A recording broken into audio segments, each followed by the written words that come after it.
Dr. Kaberuka, I think I'll start with you because you are the host of this event that's brought us all together.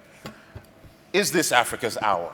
And when that question is asked, I wonder what evidence you see from where you sit as head of the AFDB that suggests that we are at a point in the continent, at a point of transformation, unprecedented, that is going to move this continent forward, unlike any other period in the past. Thank you, Kumla. First of all, can I thank you and our guests to this annual meeting of the bank, beginning with my president here, for honoring us with your presence. My colleagues and I are very pleased that you could be here. Now, something extraordinary is happening in the continent of Africa. I said yesterday morning that the GDP of this continent has multiplied 4.5 times in 10 years. If you adjust for inflation, it has doubled. It has never happened in history except in China, Malaysia, and India. Now, I also said that the British, it took them 150 years. So that is a fact, it is a number. You could say the same for real per capita incomes. Now, do we still have huge pockets of problem? Of course we do. Do we still have many challenges to overcome? Of course we do. From infrastructure to skills to human development issues. But I think the big issue for me, where I sit as head of the bank, is that we now have to figure out how to make this thing sustainable, how to make it inclusive, so that the African people see the advantages. We want to make sure it is not volatile, it does not disappear. So that is our task. So the hour is ours, but now we have to work to ensure that it is sustained over many years. President Kagame, you are one of the, I would say, the rare Twitter-savvy heads of states around the world. And when I posted online that we were having this conversation, we got quite a few tweets, including one which was asked by, in fact, by a colleague who said, it was Africa's hour 5 years ago. It was Africa's hour 10 years ago. To even ask the question that, is it Africa's hour again, means certain issues have not been resolved. Do you share Donald Kaberuka's optimism, or do you think that this euphoria over, is it Africa's hour, Africa on the rise, the African line, needs to be tempered with some serious thought? I fully agree with the one who tweeted, in a sense, but also bring on board Dr. Kaberuka's views. And I am asking myself, when was it not Africa's hour? It always has been. And in fact, we've seen economic booms in the past that have come to pass and left us with nothing. But there is also good ground on which to believe with optimism that Africa can make it to where we want to be. And for two reasons. Look at the material and human resources of Africa. In them, there is a story we can write. We just got to do things right. But also, secondly, look at comparable countries or regions that have worked their way out of poverty to middle income to the first world category. And you always ask yourself, what is it with Africa that we cannot do the same or even do better? So everything is there for us to be able to move in the direction we have to and attain the levels of development we desire to have. And there are certain things we simply must do and be able to make that consistent and sustainable. So there are still challenges, but there are huge opportunities, and it's up to us to be able to tap into these opportunities, deal with the challenges, and move forward. I'll return to that theme in a moment, but I want to, excuse me, ask you, Mo Ibrahim, when you hear President Kagame say, we can, There are things that we can do. The opportunity is right. The question I'll then put to you from someone who is closely watching the big picture is, will we as opposed to can we?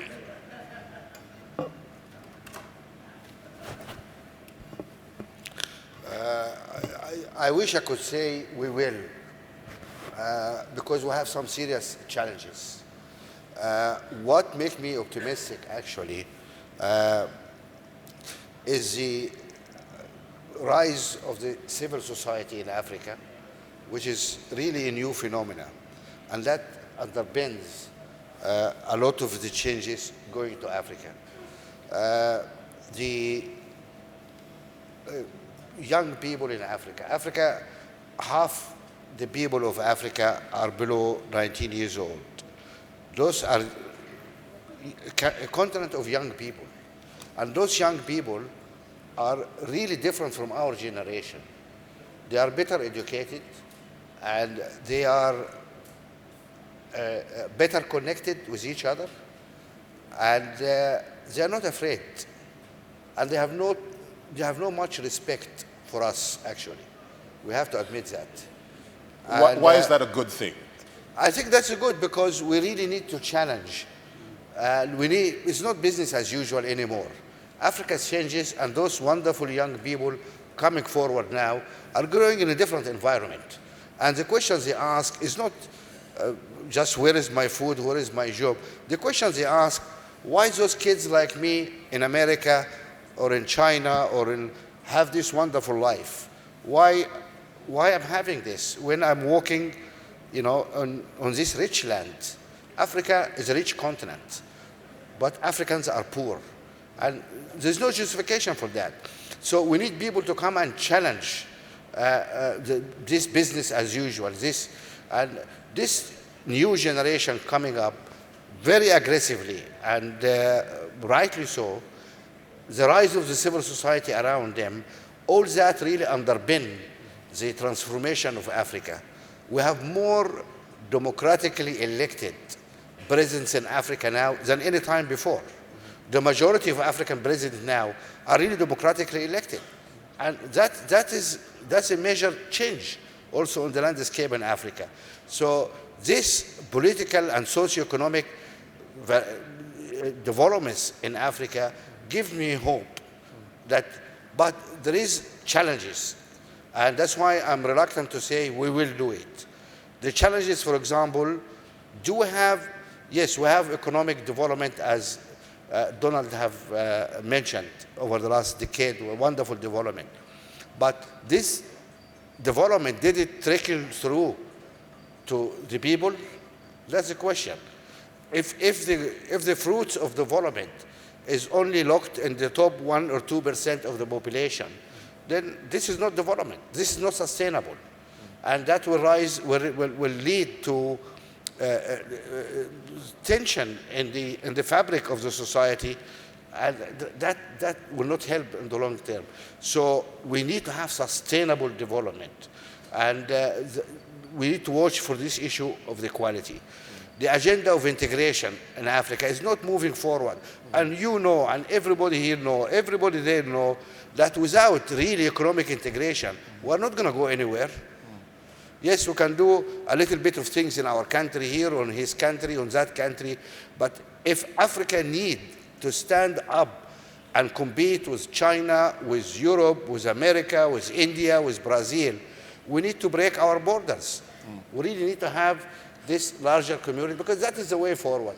That's why I have, these question marks. Yeah, we're going to raise that issue, and it's fortunate that we have President Kagame on this panel, because Rwanda has taken that extraordinary step of actually opening up its borders for all Africans. As a matter of fact, the visa process has been simplified. Well, we'll come to that in a moment, but I still want to stay with the theme that you raised about Africa's young people, and I don't think there's any disagreement, Pravin Gordhan, that is the driving force of the continent. South Africa presents an extraordinary example. It is the continent's biggest economy, but you also, in some ways, represent many of the challenges the continent has. Many young people coming out of school, looking for work, look at the case of South Africa, and then perhaps if you could try to broaden it to the rest of the continents. And the question I ask you is this phenomenal growth that we speak of, if it is phenomenal in the first place, creating enough employment and realizing the expectations of young people to the extent that when we hit 2050 and we're 2.5 billion Africans, there'll still be an Africa left? No, they will. I think the word "our" is a metaphorical one. It's basically saying that Africa's history has taken it through many different eras or epochs. And you asked earlier on what happened to the other 23 hours. They're still to come. So this is the first hour of the new epoch, if you want to put it that way. And if one links that to the point that President Kagame makes, which is that we have, or let's start with Donald. We've created a very useful foundation. We have levels of growth, we have a greater recognition of the potential in the continent, more aware of the resources that we have, and the world is becoming more aware of us and less cynical about us as well. Not by choice, but because they're forced to, because they recognize that they, in different parts of the world, are running into different types of cul-de-sacs, which ultimately means they have to come to Africa either this year or 10 years from now, but they have to come here and connect with Africa in some way. If you take President Kagame's point, then we're saying the opportunities are there for us to craft a very different kind of future for this continent, and perhaps for humanity as well. Because the huge privilege we have as Africans, and certainly as South Africa, is to recognize on the one hand what our weaknesses are, recognize the successes elsewhere in the world, but also recognize the limitations of the current social and developmental models that you see elsewhere in the world. And so Mr. Ibrahim would be a little bit more hesitant about saying we will. I think we need to be positive. The opportunities are there. We need to say, as we would say in South Africa, let's give it our best shot and try to overcome those challenges that are correctly identified. One can't deny them. And mobilize both the young people and others within our societies to start believing in themselves. The challenge for us is that the international discourse is still dominated by, let's call it, Western media. And I think many in the Western media actually see Africa as a potential challenge 10, 15 years from now. So start shooting it down now. And the challenge for all of us is to start a narrative which says we can develop different options and better options than the world has been able to provide until now. We can develop options that will indeed give hope to young people, but also create models that don't result in the same inequality that we see elsewhere in the world. But it does mean that we need to challenge ourselves as well in ensuring that we don't just mimic other people's models, but make more conscious efforts at creating models that reduce inequality and don't repeat inequality. Recognize that technology is very useful, but I think the West is also beginning to realize that technology, particularly over-mechanization of economies, means less jobs. So we need to find some different answer, not the kind of answer that developed economies have actually found. And at the end of the day, challenges mean there's work to do and work for us to do together. And if we can successfully put aside our individual differences as countries and as different levels of leaders, I think we have a huge success story ahead of us. Okay, so Minister Gordon, you've actually walked into my next question, which then I'll throw back to you, is if we need to work together, if we need to be better integrated, why do I need a visa to go to South Africa? Because we have immigration laws. And then, despite the fact that you need a visa, there's lots of people there who didn't get a visa and are there. And so today, South Africa is in fact a magnet for people from all parts of Africa. It's probably, many parts of South Africa are more cosmopolitan than any other part of Africa. And not to put you on the spot, but I find it extraordinary that we've been having this conversation online, and of course it's just an open conversation. But I do find that many people agree with me when I suggest that it is actually easier to travel through Africa holding a European passport than it is with an African passport. Mr. Ibrahim, I don't think there's... Which is something we need to work on. Something that we need to work on. But President Kagame has worked on it, and he got it done. January 1st, I suppose I can arrive in Kigali. And what was the thinking behind that, President Kagame? The thinking was manifold. One, it is to demonstrate that it is possible, and it carries no dangers to anyone who does it, meaning a country that opens up its borders for the fellow Africans. The second goes along with the idea that was emphasized for good reason, and that is important, by Mo Ibrahim, about integration. Integration is key. And we are seeing it develop in the East African region. We have the East African community, 5 countries, 135 million people. And we are beginning to make progress on the customs union, on the common market. We are discussing the common currency and moving possibly in the near future, who knows, political federation. But we are making sure that we do it right, and we are getting lessons from where things have been done and they haven't worked out. For example, if anything is to be learned from the Eurozone, then we will do that. So it was really the reason. It was to, even as it serves us well, because we are having people coming to Rwanda, either as tourists or people who actually want to come there and set up shop and create employment, or make investments of different kinds, and so on and so forth. This is to our benefit.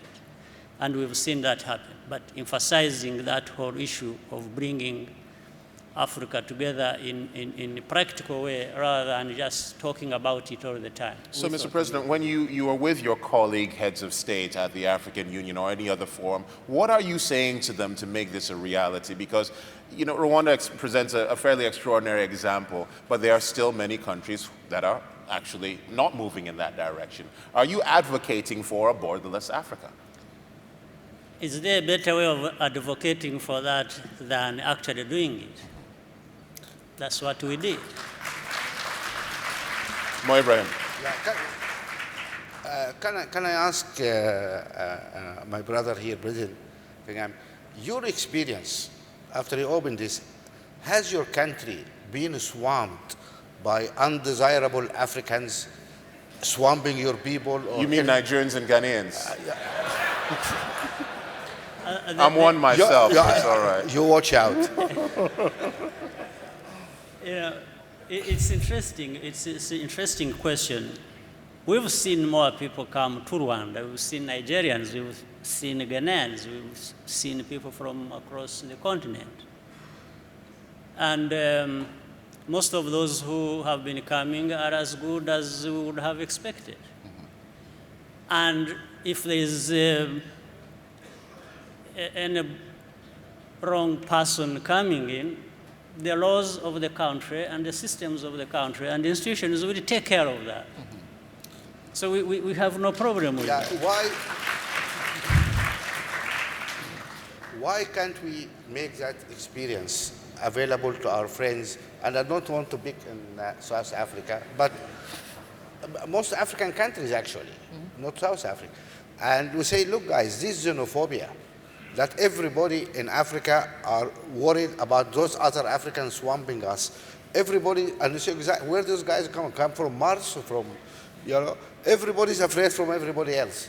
And what we need is solid data to say, look, here is a country, opens their borders, they have not been swamped, the criminality have not increased, or, and just open. And what about all those Europeans who come to your countries without visas? Are they all wonderful, people? There's no criminals among them. There is no. Let us start with small things. To really, there's no point to meet any African in Paris or in London and people, say, oh, hi, brother, hello, brother, we are all brothers, we are all sisters. But then we come back to Africa, and we just look everybody out. And it doesn't Pravin work. Gordhan, you have the floor. Yeah, no, I just want to, since they're picking on South Africa. We're not picking on anyone. So let me defend my country. Yes, okay. South Africa probably has probably up to 5 million brothers and sisters from other parts of Africa. If you take our neighbors, immediate neighbors, they share our education system, they share our health system, they rely on our social security system. And in that sense, although we have borders and maybe visa requirements for most, but not all, we are still, Johannesburg would probably be the most cosmopolitan city on the continent. Absolutely. If you look at our academic institutions, you'll see colleagues from all parts of Africa who are professors, lecturers. You'll see doctors who are doing that, lawyers, people in the financial sector. And I think, a borderless Africa doesn't solve all of our problems. It does create better mobility, which is important for economic development. But it's the tougher challenges that we need to take on, which is diversifying our economies, understanding what the theme of this week of the African Development Bank is, structural transformation. And how are we going to, what tools do we have to actually undertake that kind of transformation? And of course, the people factor is a very important one in that. President Kaberuka. As a host, I would like to listen to my guests. But at the annual meeting of the bank in Uganda, I recall President Museveni saying, in some African countries, when you enter the border, they ask you, how much money do you have? That is fair enough. The next question is, do you have relatives here? And he did ask, do I need relatives to go to any particular country if I have my own money? They will ask you, what are you coming to do here? But if I have my money, why do you ask me what I come to do? We still have issues in that particular domain, as Mr. President here is saying. But look at Dubai. I think one of the most successful countries in the region. 90% of the population and above are foreigners. And as Mr. President says, the security, immigration, people can deal with them. But because of this fairly radical way to look at economic development, they open the borders and Dubai is thriving. Some of their neighbors who are more closed are doing less work. So I think, at least from where I sit at the bank, I don't think Africa has a choice. This thing can be delayed. But if we're gonna take advantage of the full weight of Africa's potential, at some point, we'll have to get people, mechanized skills moving across the borders. Otherwise, we shall be changing Africa very short. So we can delay it, but I don't think we can stop it, number one. Number two, it will happen because we have no choice. Look at the situation in the global economy today. Europe, which dominated the world from what, 1500? I saw an Economist magazine yesterday saying, well, the Eurozone is an accident waiting to happen. I hope they are wrong. The global economy is slowing down. Where will growth come from? Growth will come from here in Africa, but it won't come if we still have our 54 passports, 54 borders, 25 currency regimes. At some point, economic logic will have to come in and will let the African people prosper. And that's why we at the bank emphasize very much economic integration. It's 20% of all our operations. In every single region of Africa, we're doing things which enable people and mechanized to move. But on some borders, where the bank has built roads, at least I saw one in East Africa, Mr. President, we spent about $150 million doing this highway. And when I went to the border, I found that trucks were stuck there for 2 days. Now, we can build roads, but until people are allowed to move, because roads are means to an end, nothing will happen. I don't think we have a choice. President Kaberuka, thank you very much for making that point. And it draws me to push this conversation on to the bigger issue of leadership. Because ultimately, that is what I believe this boils down to.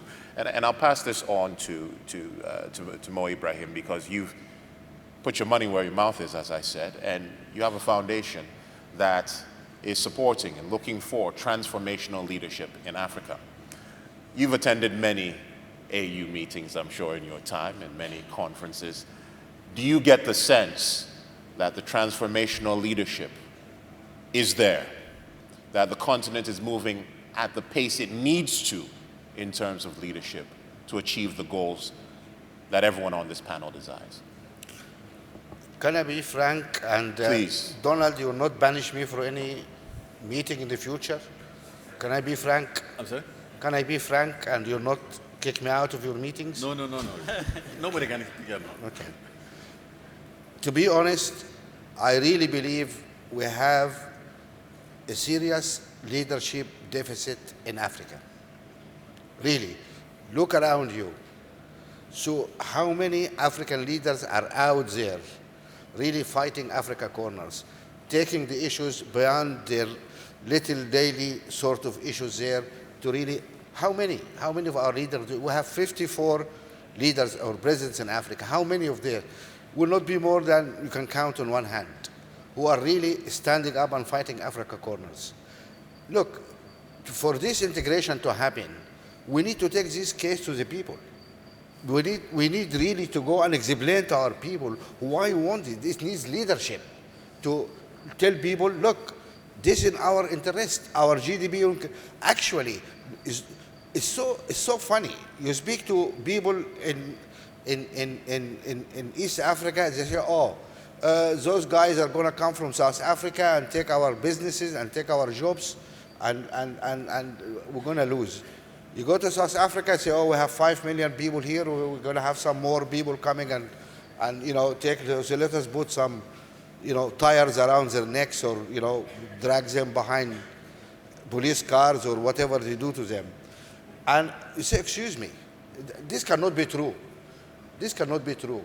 And we are really going to all benefit from this. It needs guts, it needs leaders to stand up to all this mess and say, no, this is the future for us guys to go forward. 54 little countries like that have no future. I think actually half of African countries are not viable, are not really viable. When you look at the numbers, and everybody in this panel knows that, but because of their position, they will not say it. We walk out there in the VIP room, they will say, yes, Mo, you're right.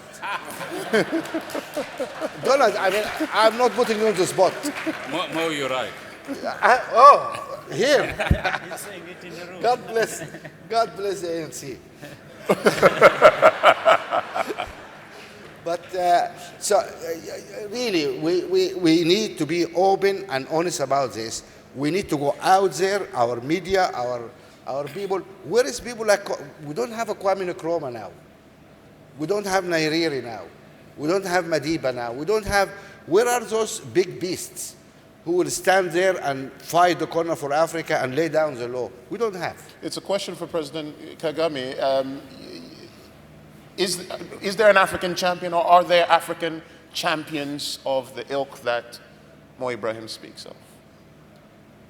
Are there, if I could ask it differently, are there leaders that you look up to? I think there should be leaders like Mo is saying. That's what I can say. There should be. And if indeed we need to transform our continent and realize the benefits for our people, again, we have no alternative. Much as we struggle on a daily basis with that leadership deficit which has been talked about, it is there also. But so you agree there is a leadership deficit on the continent? There is, because that's why first of all, that's why what we have been saying defeats the logic. We have all the resources on one hand, we understand the problem, we've talked about how to deal with it, but it doesn't happen. Or it doesn't happen as fast as it should be happening. So it means there's something, because things won't happen until people do what they need to do.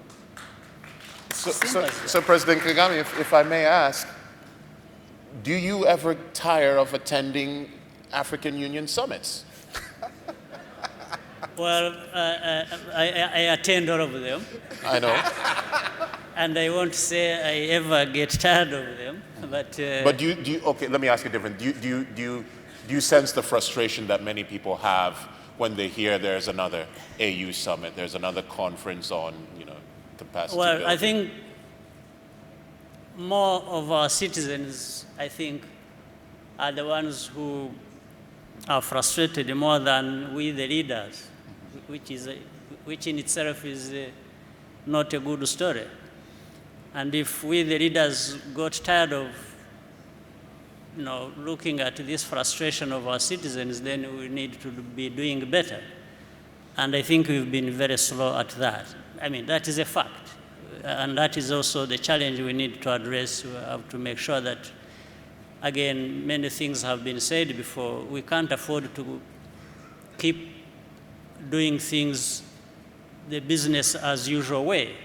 We need to find some way that expresses or that is commensurate to the level of urgency that we need to put into what we are doing. Pravin Gordhan. Yeah, I want to, in the spirit of openness, contest Mo's approach to leadership. I don't think we can repeatedly have an Nkrumah or a Madiba or a Nyerere, but I think what we do have is 100 people on the African continent, from the political fraternity, the business fraternity, civil society fraternity, who could constitute a very effective collective leadership if they overcome some of the things that the President is talking about, which is switch on a sense of urgency about what we want to do, begin to focus on action and delivery rather than talking, begin to put on the ground actual projects which have a demonstration effect that we can deliver on the words and the rhetoric that we actually engage in. And I think we are doing that in different parts of the continent. Donald will have a good perspective on that. And in that sense, leadership doesn't mean a persona necessarily. It also means a state of mind. It means an ability to actually envision a different future, which we are envisioning on the African continent. It means having the determination to fight against these odds, which are real, you can't deny them. But the issue is not to wallow in them, but to say, I'll overcome them. And that's the spirit that actually needs to pervade not just leaders who attend the African Union, but also leaders who attend the ADB annual meetings as well. And if we can pervade ourselves with that kind of spirit, I think in the next 5 years you could deliver an interesting set of propositions which are concrete, which are real, and which are demonstrative of the fact that we can do things differently.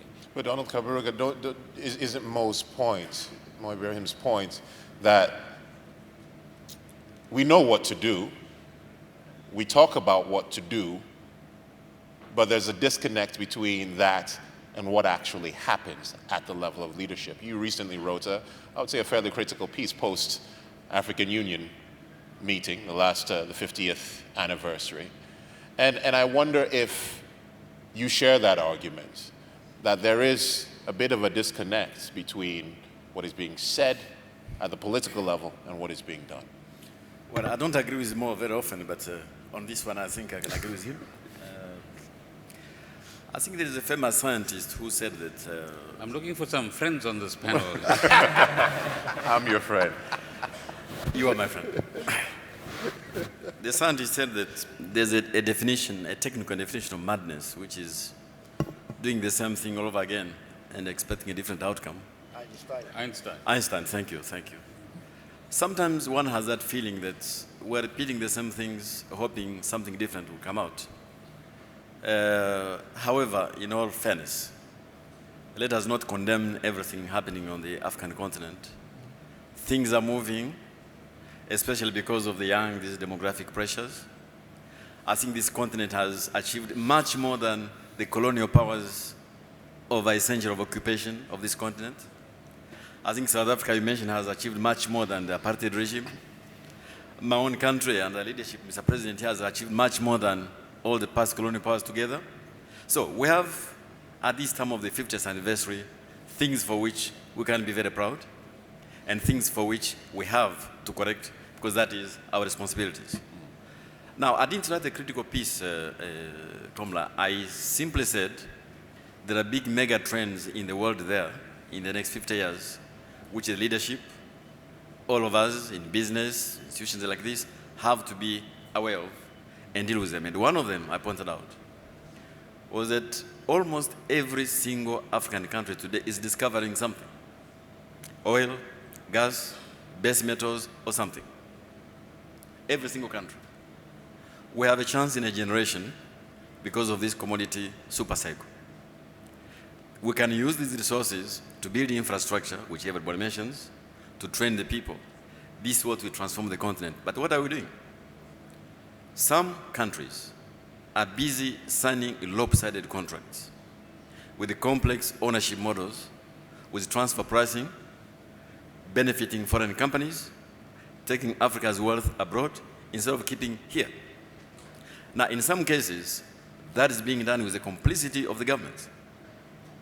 In other cases, it is companies exploiting the weaknesses of the institutions and governments. What I said in this piece was, this matter has to be resolved because the future generations, frankly, cannot forgive us for dilapidating Africa's wealth in this way. President Kagame, I think it moves our conversation on. I think that does deserve a round of applause. It moves our conversation on to our relations with the rest of the world. It is a very interesting time in the continent's political history, in its international affairs, where we are, in some ways, caught between competing interests yet again. This time, the emergence of China. President Obama's coming to, is visiting Africa again after a fairly long period away next month. I wonder if you, as a head of state, and seeing the kind of economic transformation that Rwanda has achieved, whether this is translated into a greater political influence on the world stage. Well, let me build the answer on what was being discussed for what it may be worth. First, it is true and it has grounds for people to have a sense of optimism. But I want to caution that we need not celebrate this sense of optimism. Instead, we need to be aware of the burden that comes with it, which is to double or even triple our effort in trying to resolve the problems we are faced with. And this is really where the burden and even the definition of leadership actually comes about. How leaders translate this to real tangible results that affect our people. And just as Don has, Dr. Kaberuka has just concluded about resources and how they are being exploited by others other than the owners, the Africans. But with the complicity of... Precisely, that's the point I'm trying to arrive at. There is that complicity of leaders. Now, in this day and age, when we were talking about this being Africa's hour, and the whole history as we know it, and all these problems as we have articulated them and discussed them, and even made recommendations how we deal with these issues, to be talking about this today shows how much there is that disconnect that was being talked about. Now, we go to the next point which you've just raised. You see, how Africa and how all of us relate with the rest of the world simply will mirror what is happening that we are talking about. If you are a continent, a country on this continent that is being exploited in this way, then you expect that everything else will follow that model, isn't it? So Rwanda or Africa or other countries, I think we need to look at, indeed, different models that specifically deal with our challenges. And anything we will do, whether you're talking about leadership, or you're talking about governance, or you're talking about different processes, it's about delivery. It's about results. Anything else is a waste of time. You always measure leadership, implementation, delivery on the results. You can have very nice stories about different things. As long as there are no results to show for that, it has been a waste of time. So, yes, China is around. It offers an alternative to many things we have come to be used to that have not delivered much for us. But again, if you see what happens out there, China and the developed countries, they are at each other's throat over Africa. So Africa is in between as a victim. So and that's why one side asks the other, what are you doing in Africa? The other one says, no, I'm not doing anything wrong. And what are you doing there? And for us, we are just waiting to be exploited. How can Africa remain in this state, and for how long? So this is what compares. Really, there is a sense of urgency in this. Africans working together, this integration we are talking about, we already have reports and files on the shelf about what our problems are, about what needs to be done, and by who, and how. We know that. So, but when do we get these volumes off the shelf and implement what needs to be implemented? Mo Ibrahim, I want to put that China question to you. In fact, it's a question that can apply to all of our quote-unquote international partners. It is clear that China has a very determined and clear interest in Africa. Their diplomatic offensive is not by accident. They know exactly what they want, and they know exactly how they're going to do it. Your background is in business. A business plan is the most basic thing you should have.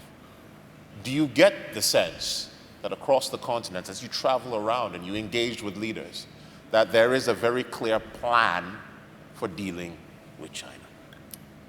None whatsoever. Look, like anything in the world, this is a balance of power. China is a giant over there.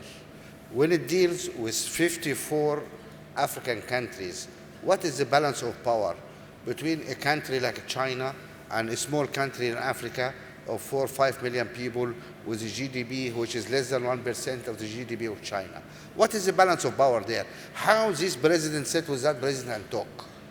You see, because we don't have a collective view. If China with 50 provinces, each one with its own customs, its own, that would have been a completely different story. So we cannot, look, in this world, nobody's trying to do a favor to anybody. This world is run not by charity or by good heart. It is a jungle. It is a jungle, The elephant walks first and the guys run around from here, then the lion will come. And then we have the little lambs in Africa, just trying to find the little rabbits some place in this jungle. And that is the world is like that. This is the truth. And as long as we are small, little economies, we have no voice. We cannot go to the WTO and bang the table and say, we don't have a place at the table. So we don't have that leverage over China, because China's not in love with us. China is in love with its own people, and rightly so. So don't expect a favor from anybody. China is in Africa for its own interest, and rightly so. America or Europe in Africa for its own interest, its own people interest, not for our own interest.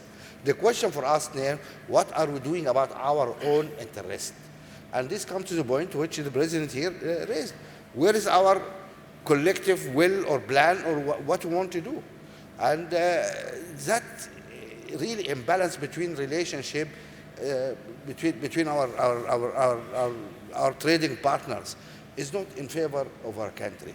Then, of course, we have, as what Donald politely referred to, the actual theft of our resources, either because we are stupid and we sign off contracts really, or because we are criminals and we take some bribe and give our resources away. I just talked about the other day about the case of Guinea, how that great resource of iron ore was given to an Israeli company for $130 million, only for them to sell half of it to Vale, the Brazilian company, for $2.5 billion. So here's an asset of $5 billion. And some dictator, dying dictator in Guinea, give it for $130 million. And then you say, these guys they are criminal? Of course they are criminal. But also they are stupid. Because if you are a smart criminal, you have an asset worth $5 billion. Well, sell it for $4 billion, okay? You don't sell it for $130 million. I mean, those guys are stupid also. You are daft. And Pravin Gordhan, I mean, China is South Africa is China's biggest partner. What is South Africa's strategy for dealing with the Chinese? You know, a concrete example would be trade between South Africa and China. I think it's about a year and a half or two ago where our government indicated to the Chinese government that our trade relationship, albeit that it is growing at the rate it is growing, can't be merely about exporting minerals from South Africa to China and importing manufactured goods from China into South Africa, which is the African story at the end of the day. And what we want is a basket of goods which are made in South Africa and have a made in South Africa label, so to speak, which the Chinese markets must absorb in reciprocation in some ways. And I think the real question is, on the one hand, you know, there might be criminals and so on, but it's a business person talking about 5 versus 4 versus $130 million. How do we get leverage? That's the question. Everybody will have their self-interest. That's the reality of the situation in which we live in. Now, we either sit and moan about it, or we begin to change the discourse. We begin to develop models which say this is how we can actually get leverage. We start making a lot more public noise, both as politicians and as civil society and as business, about how we want resources to stay in Africa for Africa's development, and begin to develop the negotiating power to be able to do so. Now, one of the ironies of the world today, if I follow on Donald's comments, is that it's the G7 which says tax base erosion and profit shifting is a problem today, having done that by their companies over decades in respect of the African continent. So welcome to the club, because now we are living in an environment where there's very little fiscal space.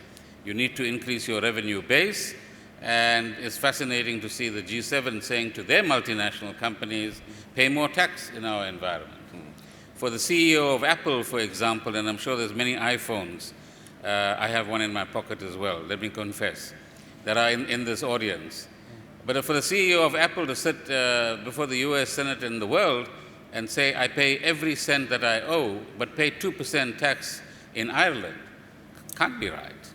Can't be right in a world in which, on the one hand, there's the fiscal and economic crisis, and on the other hand, governments are looking for resources to deliver services to their citizens.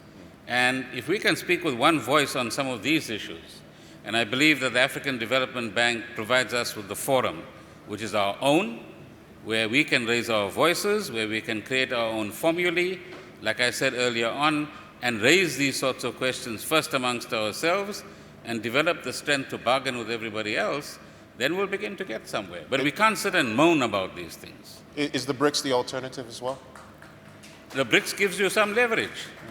The BRICS begins to give you some leverage. It creates a diversity in the power correlations in the world.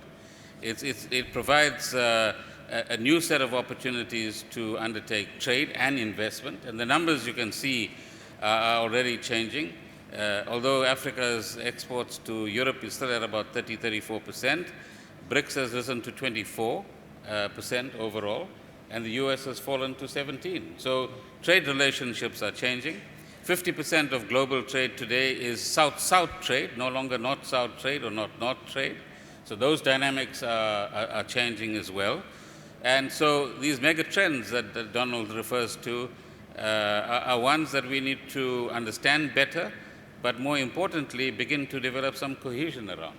And I think there are fascinating prospects to get a better deal for Africa at the end of the day. Donald Kaberuka. Kumbla, it's plain vanilla. Nations have interests, they don't have friends. We have always known this. So I've never understood the obsession with China. China is defending Chinese interests, period. As Europeans have done, North Americans have done, so it's up to Africans to defend African interests. Now, if we don't defend African interests, who is to blame? You can't blame the foreigners. Now, this applies to natural resources as to anything else. But I think, though, this obsession with China also leads me to conclude, like Praveen, that maybe what we need to do as African leaders is to sit back and say, okay, so there is this reshaping of the global economic power. Global economic power has shifted from the north to everywhere. It's in the Gulf, it's in China, it's in Brazil, it's in Turkey. And then we decide, how do we want to relate to this new global reality, maximizing our own advantage? And I think as long as we can do that and agree to defend our own interests, I think we can relate to anybody, traditional partners, new partners, partners to come, why not? And I think, as Praveen says, we have the capacity in the bank to help any country, any government, willing to ensure they have balanced contracts, balanced relationships, but that presumes that we are asked to, because we cannot go to replace ourselves for the national authorities. There are a couple of governments who have asked us to take a second look at the kind of this relationship they're having. Sometimes we have done this and there's no follow-up, but we're determined to keep doing more of this because we think it is a fundamental issue for this continent for many, many years to come. Excuse me, there's something. Please, President. Let me add something little we shouldn't miss here. Contracts, Africa Development Bank, very helpful, and countries should really seek their indulgence. But then China, the West economies, what do all of these have to do with us doing so little with each other, intra-African? Which is sclerotic right now. Yeah. Which is very minuscule. Why don't we first answer this? We Africans, why do we do less and less with each other and start complaining, or people looking at us and complaining about how much the others are doing with us? So I think we need to address this problem. Africa investing in Africa. But, Mr. President, you have the ear of your fellow heads of state. And there's no doubt that they respect what you say. Well, I'm speaking to you now. The heads of state are not around, but as we said earlier, I think there was a mention of the private sector, the civil society groups. I think pressures need to come from all corners. Yes, in order for some people to start thinking right and doing the right thing. Mr. President, we were going to enter the final round of comments from all of the panelists, and when you said about thinking right, I'm going to start the final round of questions with something that you've said repeatedly, and I believe you said just the other day, that there needs to be a point of realization that the rest of the world does not owe Africa anything.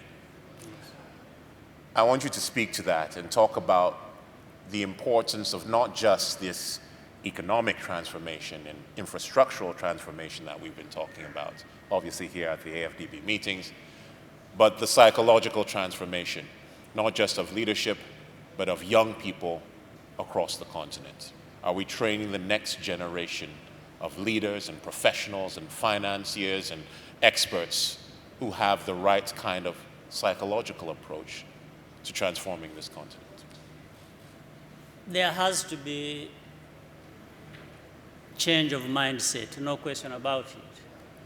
we've seen in the past, young and old people in Africa, I will say what I know was happening even in my own country specifically, where people would just sit back and wait for things to be delivered to them or done for them.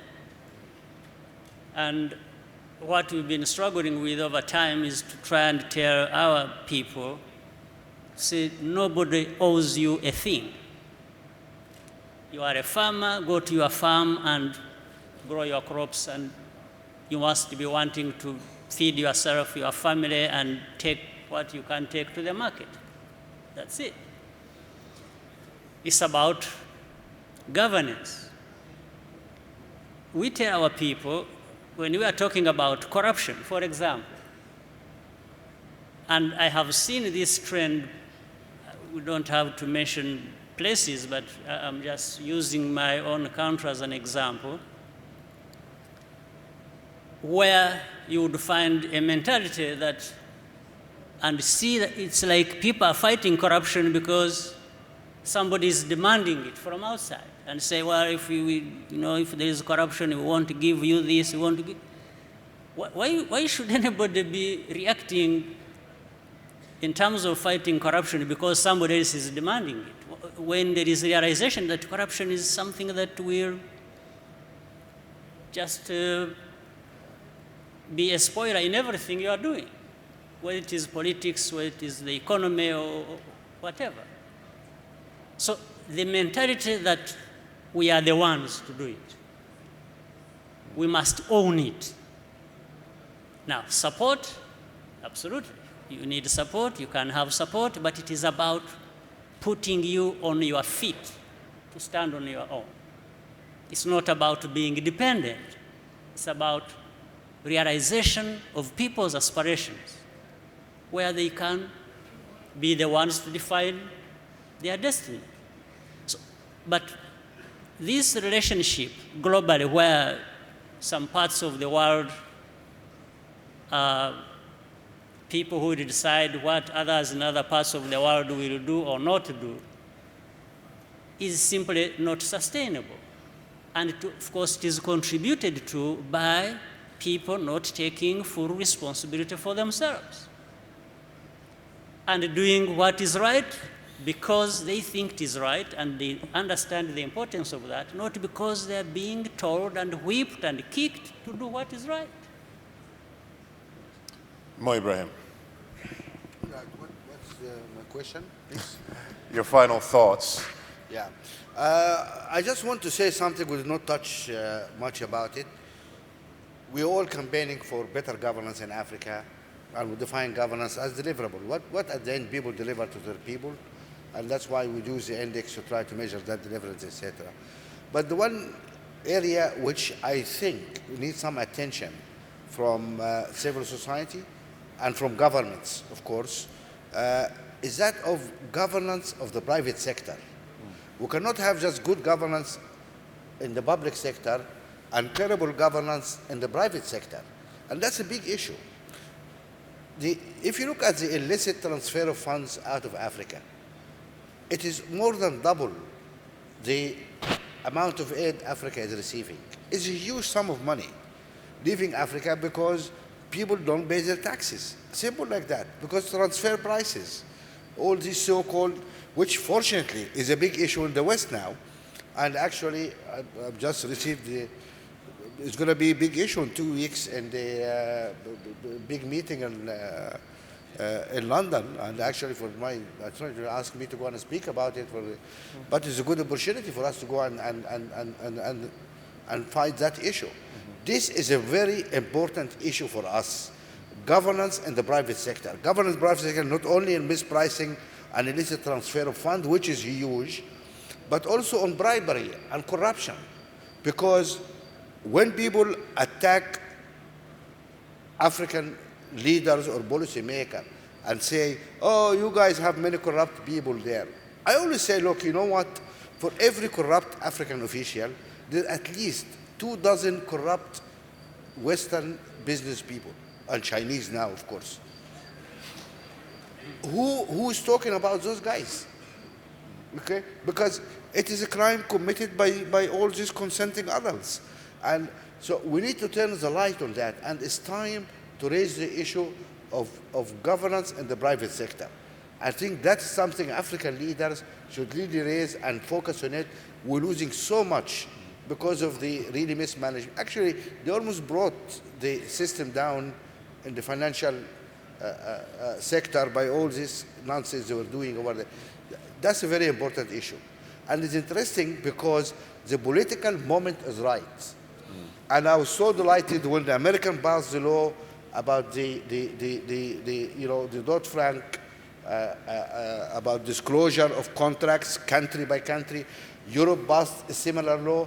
Actually, I heard now Europe is rushing a law to force really declaration of incomes, profits, etc. for any company, not just resource companies, on country-by-country basis. Yes. That's something we need, so we can get those guys to pay their taxes where they really belong. And these are important developments happening around us because of the financial problems over there. It's our moment to catch this and to go now and really force that issue. We have a lot to gain out of this. So I hope our leaders are really aware of this change, see changes happening around us. Let us make use of it and push our case forward. Pravin Gordhan, before we came here, we were chatting in the back room, and you wanted to emphasize that this whole question of is this Africa's hour needs to be reframed in the context that this is not, it's not the hour, it's more the journey, it's more the process.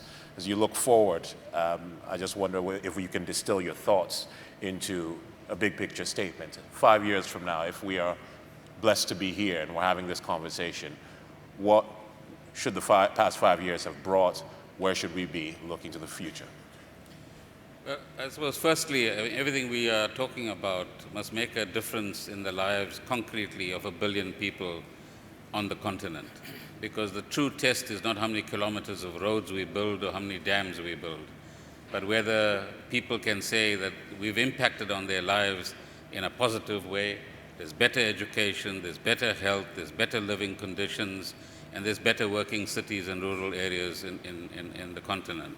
So the true measure is the well-being of 1 billion people and how we impact upon them. Secondly, the opportunity we have, as I said earlier on, is to create a socially just economic system, one that doesn't replicate inequality, one that doesn't encourage more corruption, in fact discourages corruption, one that gets elites on the continent to pay their taxes, because that's how governments can effectively do their work. Because if those taxes are hidden in one or other haven of one kind or another, we then speaking with forked tongues. On the one hand, we want development. On the other hand, we don't want to put our own money, as you said about Ibrahim, where our mouths are. So we have an opportunity to create a better ethical environment, create a truly socially just system, and one that does create jobs for the many young people on this continent that don't have jobs. But finally, for all of this to be sustainable, we need both that human capital we were referring to earlier on, but institutions that are resilient and that can work. Because it's institutions that will continue after all of us are gone. It's institutions that can sustain the kind of ideas and work that we're actually talking about. Our job as this generation is to put those institutions in place and make sure that there are enough leaders around to sustain this effort over a 30-year period, because that's how long it's going to take us for our hour to become a proper day. Donald Kaberuka, you have the final word. Is this Africa's hour? No, the final word is for my president and yourself. So, but let me say the following. Those of you who are here at lunchtime for the financial presentation of the outcome of the bank's operations had reference to something we are calling Africa 50 Fund. That is an initiative we're launching here at the bank, basically to say, after 50 years, how does Africa finance its own development? It cannot be that a child born at independence is now 50, still wants to get assisted by the parents, or worse still by someone else.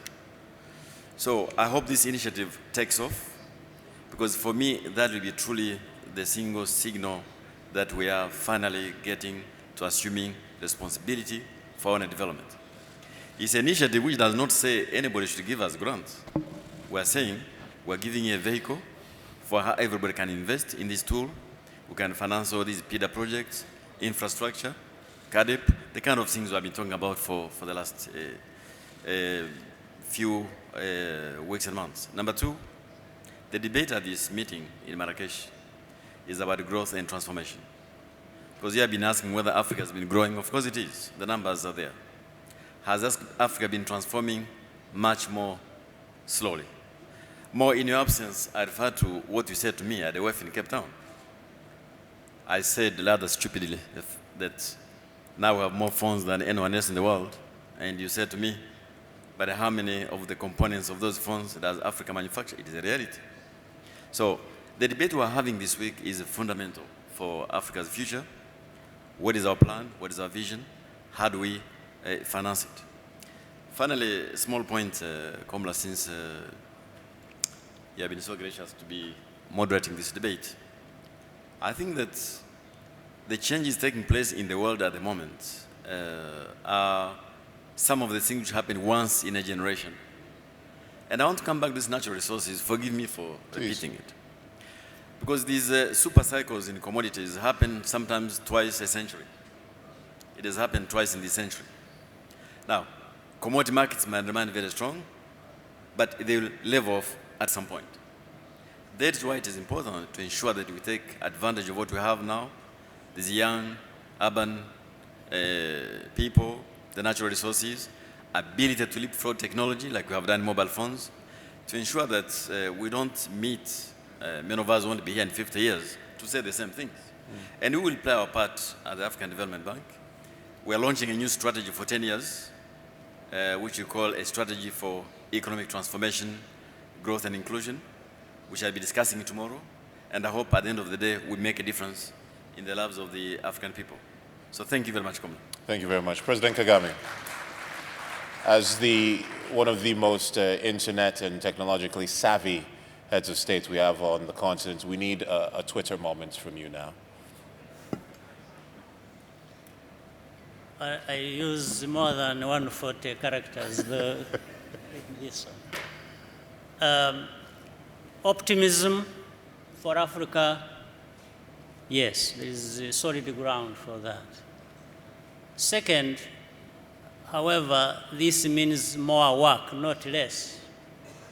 We need to continue to invest in our people, in establishing institutions that within which these people will serve and will be served.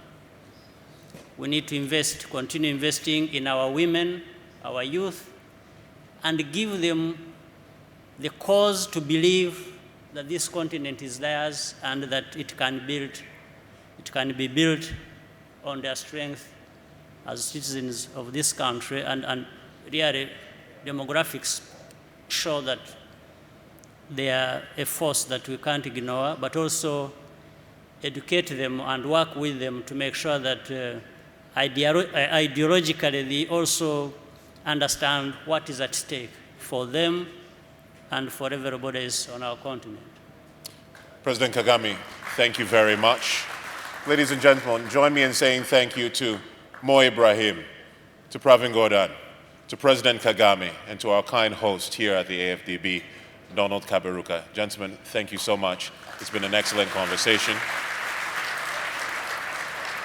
I'd also like to thank all of you who've attended, and a special thank you to, they don't often get much mention, but the ladies and gentlemen in the back providing the translation. Thank you as well.